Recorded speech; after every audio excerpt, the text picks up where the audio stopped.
per noi è un grande onore avere ospite in questa bellissima sede del Museo Diocesano di Mantova un artista, Franco Rognoni, milanese, nato nel 1913 e morto nel 1999, quindi ha attraversato tutto il secolo, tutto il Novecento. E di questo secolo del Novecento, che è stato una ricchezza formidabile per l'arte, per le innovazioni artistiche che venivano dai vari centri culturali, Parigi, Monaco e anche l'Italia, ecco, lui è riuscito a raccogliere queste istanze di innovazione della pittura e modularle all'interno del suo stile del tutto personale. La sua caratteristica è quella di avere un segno particolarmente espressivo all'interno di un impianto coloristico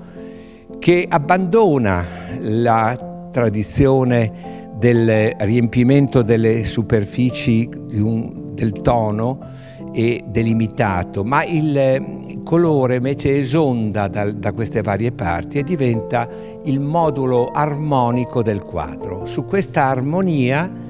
nasce la melodia del segno che crea il canto. Uso questi termini musicali perché Rognoni in realtà aveva una grande feeling nei confronti dei musicisti della musica e quindi possono essere pertinenti questi due termini, armonia e melodia, usati per la pittura. La mostra viene inaugurata oggi, durerà fino al 4 febbraio di quest'anno e le aperture sono venerdì, sabato e domenica, la mattina dalle 10 alle 12:30, il pomeriggio dalle 15:30 alle 19.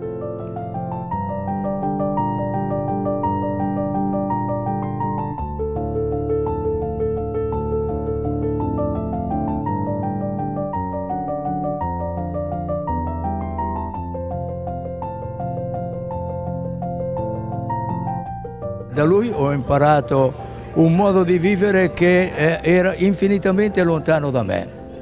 e il suo modo di vivere che mi ha contagiato, spero, è quello di essersi interessato del prossimo, la sua umanità, la sua generosità nei confronti degli amici che si trovavano nel momento del bisogno, che non guadagnavano come lui,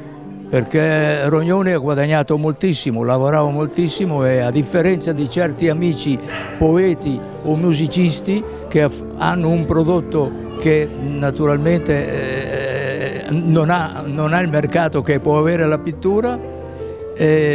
lui senza che questi chiedessero, anticipando i loro bisogni, li aiutava. Questo era Rognoni, il suo rapporto col denaro era questo. Io ho imparato e spero di mettere a frutto